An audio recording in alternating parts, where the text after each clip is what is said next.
Bonjour à tous, c'est Trading Life, on se retrouve aujourd'hui pour une nouvelle vidéo. Alors ce sera une vidéo sur un indicateur, donc le RSI, ça a été pas mal demandé, donc je vais la faire. Avant tout, je voudrais vous remercier du coup pour les nouveaux abonnés. N'hésitez pas à aller voir les vidéos, voilà, j'ai fait des playlists, donc voilà, n'hésitez pas à les voir, hein. Des playlists du coup, il y a analyse cours, la playlist débutant, donc il y a des cours pour les débutants en trading, donc voilà, et des stratégies. Voilà, donc la vidéo d'aujourd'hui, elle sera dans débutant, ici, dans cette playlist. Donc n'hésitez pas à aller voir ces vidéos, ces playlists. Voilà, merci beaucoup. Ok, du coup, on se retrouve sur le diaporama. Donc c'est sur le RSI, donc le Relative Strange Oula, Index. Bon, excusez-moi pour l'accent, c'est pas le plus important. Alors je vais vous expliquer comment l'utiliser. Donc en bas de votre graphique, quand vous allez l'utiliser, l'ouvrir, ça va vous donner quelque chose comme ça. Donc ce sera pas un trait noir, ce sera un trait violet sûrement, mais voilà.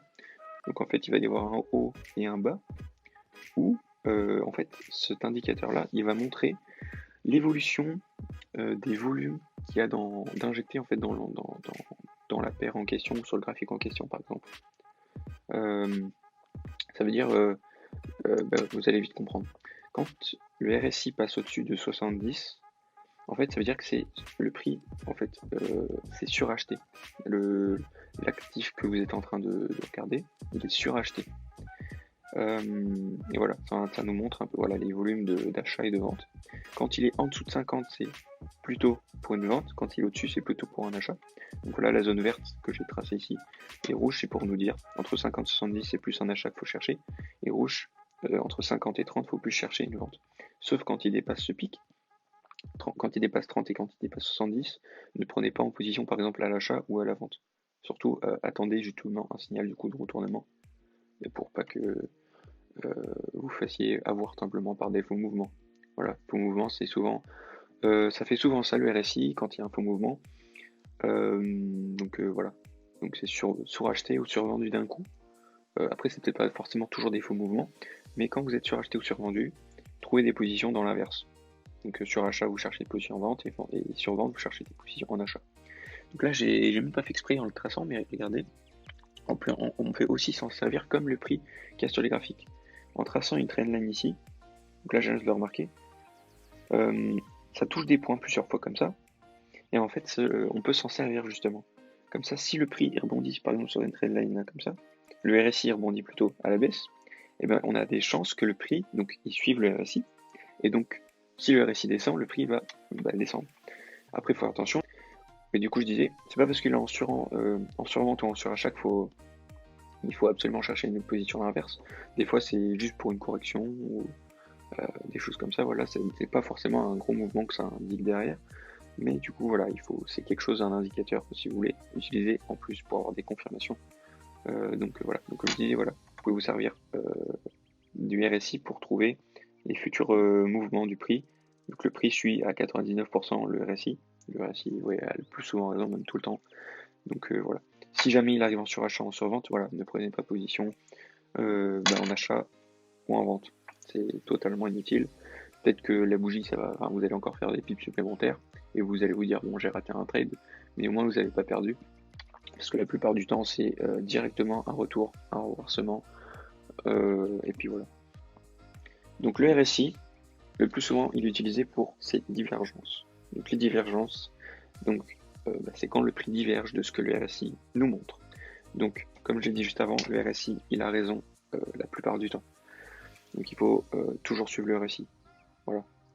Euh, Par exemple, vous voyez, ça c'est le prix. Ok, c'est l'évolution d'un prix sur un graphique que j'ai tracé moi-même, hein. Regardez, ça se voit. Et ça aussi. Donc je vais vous montrer. Comment on trouve ça? Donc en fait, il faut prendre le pic du RSI comme ça, vous tracez avec un plus bas. Vous voyez, quand à l'œil nu, vous voyez, là le prix monte, là le RSI descend. Donc ce qu'il faut faire, c'est bien tracer les sommets. Donc ici, on voit que le RSI nous montre une baisse. Donc ça veut dire qu'il y a moins en moins de volume d'injectés, on va dire. Enfin, de moins en moins de volume d'acheteurs injectés. Donc voilà, vous pouvez aussi vous servir de la terre. Dans la dernière vidéo, je vais parler de ça. Donc c'est un peu ça indique plus ou moins, enfin, c'est plus ou moins lié au RSI. Voilà. La terre, c'est plus général, c'est-à-dire ça nous montre la volatilité Donc plus il y a d'argent d'injecté d'un coup, que ce soit en vente ou en achat, plus du coup il y aura de la volatilité. Et le RSI nous montre dans quelle direction c'est possible que la volatilité nous emmène, tout simplement. Donc vous tracez bien les sommets ici du RSI. Le prix, vous voyez, qui monte, là ça descend. Donc il faut suivre le RSI. Donc à ce moment-là, on est là, on ne sait pas ce qui va se passer, à part que il faut chercher un signal vendeur. Donc on attend un signal vendeur. Et donc après, je sais pas moi, j'ai fait un dessin comme ça, mais après je sais pas si vous avez une résistance, un support qui passe sous un certain niveau, vous pouvez vendre ensuite, voilà, jusqu'à un certain niveau de prix, voilà, pour pas prendre trop de risques. Autant faire un trade de 30 pips sûr qu'un trade de 100 pips que vous n'êtes pas sûr de gérer émotionnellement et qui après vous allez faire mettre auto ou voilà des choses comme ça. Donc tracez bien, essayez d'être bien précis au niveau du RSI là et du prix là, surtout du RSI. Et voilà. Donc là j'ai même pas fait exprès, mais en fait le prix, regardez, ça fait un triangle. Il revient tester un pullback ici. Et donc voilà, ça peut nous aider à prendre position acheteur ici. Et donc si le RSI il fait bien son rôle, le prix est censé le suivre. Sauf que du coup quand j'ai fait le dessin, j'ai remarqué que j'avais pas fait exprès, mais j'avais fait du coup une autre divergence haussière. Donc je vais vous la montrer tout de suite. Donc voilà, le prix ici, nous voyons qui descend. Le RSI il commence à remonter. Ici on voit une épaule tête épaule. Comme on l'a vu tout à l'heure, comme ça fait un retest ici. Et donc on peut s'en servir comme une analyse sur le prix. Et donc en suivant le RSI, le prix normalement devrait monter, voilà. Donc dès que le prix par exemple, vous voyez, il casse cette trendline là, et vous pouvez acheter, et voilà. Donc là après vous voyez, il est suracheté, bon on sait pas ce qui s'est passé après, mais là c'est plutôt aussi du coup, vous voyez, là c'est, regardez, comme ça aussi. Du coup oui, quand vous tracez une divergence sur un prix, si vous le tracez au-dessus, et sur le RSI tracez au-dessus la trendline. Si par exemple vous tracez ça en dessous ici, mais du coup les trois sommets c'est celui-là, celui-là et celui-là qu'il va falloir relier avec une trendline. Et là du coup vous voyez que là ça descend, ici ça va pas toucher exactement les 3 points, mais bon c'est pas ce que je voulais dire déjà de base. Donc quand vous tracez en dessous du prix une trendline, que vous voulez faire la même chose sur le RSI, faites-le en dessous, et si c'est au-dessus, faites-le au-dessus sur le RSI. Voilà, tout simplement. Donc les divergences, suivez-les bien et attendez.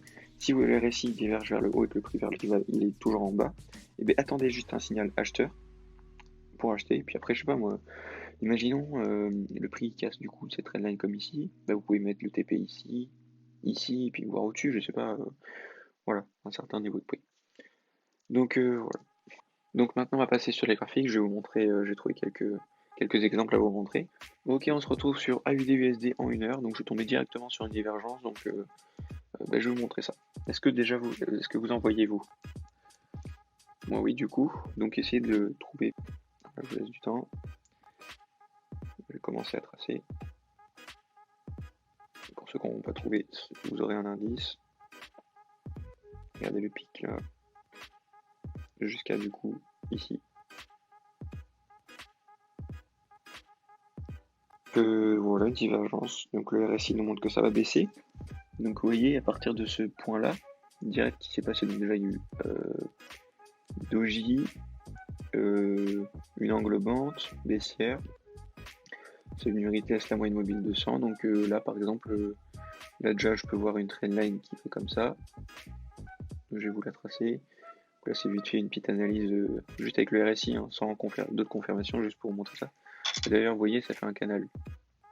Donc tout simplement attendre la cassure du canal, pullback, et on vend par exemple jusqu'à ici, ici, ici, ici. Voilà. Le RSI aussi, si je dis pas de bêtises, j'ai l'impression qu'il est dans un canal aussi. Et voilà, il est dans un canal. Donc là c'est pareil, dès qu'il casse le canal, si le RSI rebondit sur ce canal, ça veut dire que le prix va aussi rebondir jusqu'à ici. Il va rebondir aussi dans le canal. Donc voilà, vous voyez le canal ici du RSI il est baissier, et ici c'est haussier. Donc attendez une cassure du canal ici, du prix, et pour vendre, tout simplement. Donc la vidéo sort, du coup aujourd'hui on est mardi, donc c'est bon, vous la verrez, vous aurez le temps d'aller voir ce qui s'est passé. Voilà, donc ici voilà, un exemple, divergence, donc là ça fait un canal du coup, mais c'est pas obligé que ça fasse un canal à chaque fois, le plus important, regardez, c'est ça. Là j'ai tracé, c'était haussier, et là entre les deux pics, c'est baissier. Et du coup, faut bien être précis, faut pas juste avec son doigt faire un trait comme ça au hasard. Faut vraiment être précis. Et en fait, le RSI, la divergence, plus du coup elle est puissante, plus elle est, elle dit l'inverse de l'autre prix, par exemple, et bien plus ça va être puissant. Vous voyez, le RSI, là, il est, je sais pas, il est à 20 degrés, à 30 degrés, même pas à 15 degrés en haussier. Le RSI, lui, il est à moins 15, moins 20. Vous voyez, donc c'est pas une grosse divergence. Vous voyez, donc par exemple ici, bah, le TP, si vous prenez, enfin, si on peut prendre par exemple jusqu'à ici, voilà, là, on est un peu sécurisé. Donc voilà. Après ça c'est un autre indicateur, c'est pas la peine. Est-ce qu'on peut en trouver un autre? Vous voyez ici, vous pouvez tracer des supports de résistance aussi sur les RSI. Donc vous voyez ici, ce niveau-là, il rebondit ici. Donc c'est le prix qui était ici. La pique ici, regardez. Le RSI est la même qu'ici. Vous voyez. Donc là, le RSI il est plat, alors que ici, c'est baissier. Donc ça nous montre un mini retournement, un range. Ce qui s'est passé après. Voilà. Voilà. Donc ça sera tout pour la vidéo. Je vous ferai une vidéo sur le stochastique si vous voulez. Je vais vous sortir des vidéos sur pas mal de choses encore ces prochains jours. Je prépare les vidéos et donc ça sortira dans les semaines à venir. Donc n'hésitez pas à liker la vidéo, à vous abonner et puis à partager le bon contenu, ça fera plaisir. Voilà, donc dans les commentaires, si vous avez des remarques à faire, faites-les moi.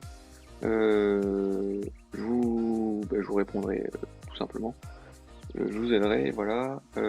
Si vous avez besoin, enfin si vous avez envie d'un cours privé sur le trading, dites-le moi, il y a 1 heure offert. Donc dites-le moi, on mettra ça en place. Enfin, c'est déjà mis en place, faut juste prendre rendez-vous justement.